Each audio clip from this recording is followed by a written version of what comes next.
गुल बदन, फूलों की महक, कांटों की चुभन, तुझे दिल बदनाम लेता जाए तेरा नाम, लाख मनाऊं नहीं माने। हो तुम या कोई हकीकत, कौन हो तुम बतलाओ। ओ अरे यार मेरी तुम भी हो गजब, घूंघट तो जरा ओढ़ो। ऐसे तो न देखो कि हमको नशा हो जाए। ओ देर से कितनी दूर खड़ी हो और करीब आ जाओ। ये गाने 40 साल बाद भी भुलाए नहीं जा सके हैं, लेकिन इन गानों के जरिए जिस हीरोइन को रिझाने के लिए शम्मी कपूर और देवानंद जैसे अभिनेताओं ने पर्दे पर तरह तरह की अदाएं दिखाई हैं, वो हीरोइन आज गुमनाम हो चुकी है।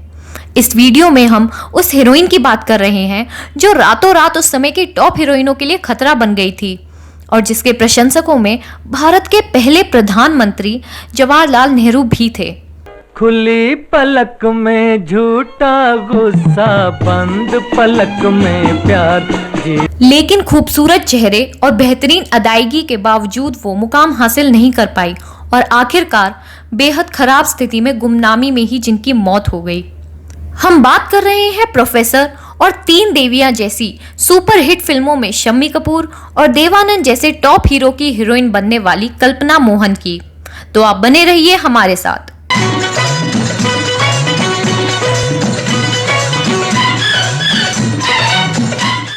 दोस्तों, हिंदी सिनेमा में मात्र 11 फिल्मों का सफर, लेकिन अपनी अदाकारी से दिलों पर राज करने वाली अभिनेत्री 60 के दशक की पॉपुलर हीरोइन बनकर उभरी थीं।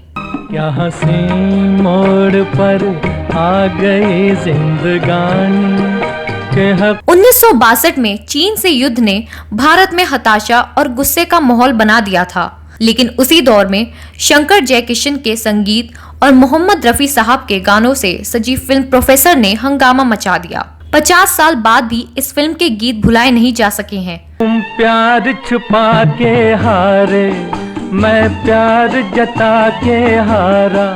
प्रोफेसर उनकी दूसरी फिल्म थी।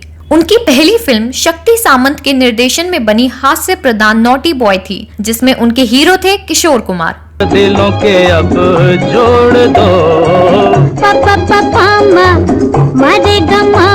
कल्पना का जन्म कश्मीर में हुआ था। उनके पिता अवनी मोहन स्वतंत्रता सेनानी थे। पहले प्रधानमंत्री जवाहरलाल नेहरू के साथ उनकी नजदीकी थी। वे अखिल भारतीय कांग्रेस समिति के सदस्य भी थे। कल्पना ने बचपन से ही कथक सीखना शुरू कर दिया था। जवाहरलाल नेहरू उनके प्रशंसक थे और उनका उत्साह बढ़ाते रहते थे। कल्पना मोहन कथक में पारंगत थीं और वे अक्सर राष्ट्रपति भवन में होने वाले जलसों में नृत्य किया करती थीं। ऐसे ही एक जलसे में अभिनेता बलराज साहनी और उर्दू की नामवार लेखिका इस्मत चुगतई ने कल्पना को देखा तो उन्हें उनके अंदर ग्लैमरस अभिनेत्री की संभावनाएं नजर आई। उन्होंने कल्पना को मुंबई आने की सलाह दी। कल्पना जब मुंबई पहुंची तो इस्मत चुगतई के पति और फिल्म मेकर शाहिद लतीफ ने पिकनिक नामक फिल्म में कल्पना को भूमिका दी, जिसमें कल्पना के हीरो थे मनोज कुमार। फिल्म पिकनिक के सेट पर ही शक्ति सामंत ने कल्पना को देखा और उन्होंने अपनी फिल्म नॉटी बॉय के लिए कल्पना को ही साइन कर लिया, जिसमें कल्पना के हीरो थे किशोर कुमार। दिल बदनाम लेता जाए तेरा नाम, लाख मनाऊं नहीं माने।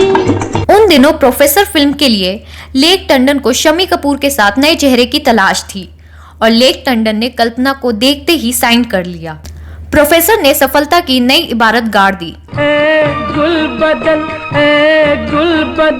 फूलों की महक काट। फिल्म की कामयाबी का सेहरा शंकर जयकिशन के संगीत, मोहम्मद रफी के गीतों और शम्मी कपूर के अदायगी के हिस्से में आया। कल्पना को इसका उतना फायदा नहीं मिला जिसकी वह हकदार थी।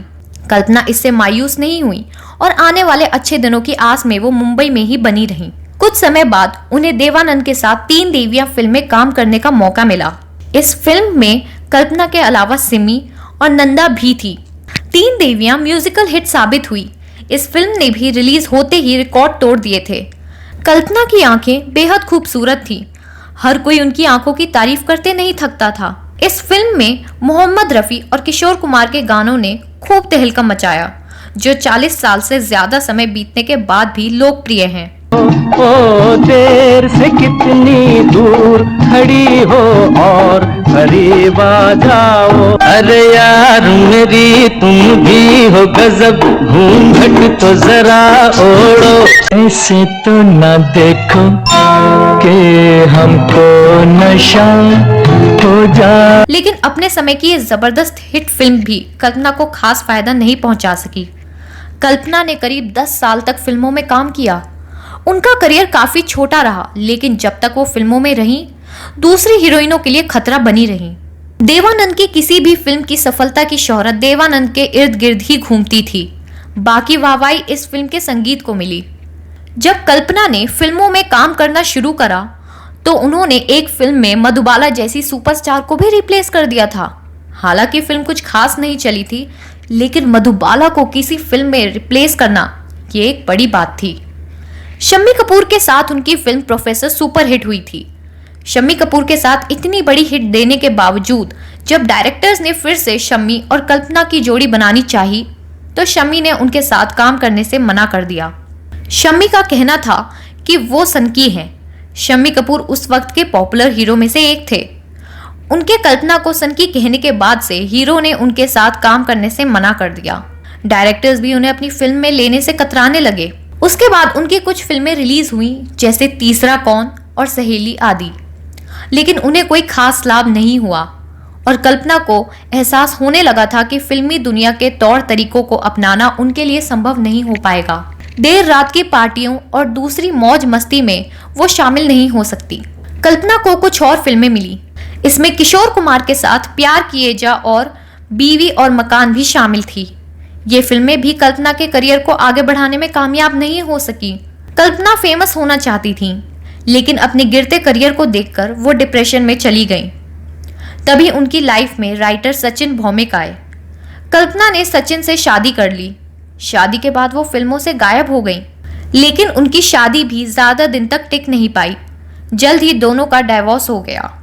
इसके बाद 1967 में कल्पना ने एक नेवी ऑफिसर से शादी की। दोनों की एक बेटी प्रीति भी हुई। कल्पना के पति की ज्यादा कमाई नहीं थी। कल्पना ने अपने एक इंटरव्यू में कहा था कि उनके ससुर उन्हें धमकाते थे, कहते थे कि अपना बंगला मेरे बेटे के नाम कर दो। बाद में दोनों का 1972 में डाइवोर्स हो गया। कल्पना ने अपनी बेटी प्रीति को अकेले ही पाला। कल्पना अपनी बेटी के साथ पुणे शिफ्ट हो गई थी। सन 2007 में उनका नाम चर्चा में तब आया जब अकेली रह रही कल्पना की लगभग 54 एकड़ जमीन उनके फर्जी दस्तखत के दम पर बेच दी गई। तब तक कल्पना कैंसर की चपेट में आ चुकी थी। इस घटना की जानकारी मिलने पर उनके दामाद हरीश और बेटी प्रीति अमेरिका से आए और कल्पना को लेकर पुलिस में फर्जीवाड़े का मामला दर्ज कराया। आखिर के दिनों में उन्हें चेस्ट इन्फेक्शन और लकवा मार गया था। वो 5 साल तक अपनी इस बीमारी से जूझती रहीं।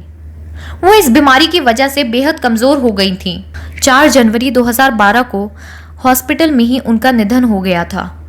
तो दोस्तों, इस वीडियो में इतना ही। कल्पना मोहन के बारे में अगर आपके पास कोई और जानकारी हो तो कमेंट बॉक्स में अवश्य लिखें। और अगर आपको ये वीडियो पसंद आया हो तो वीडियो को लाइक जरूर करें और चैनल को जरूर सब्सक्राइब करें।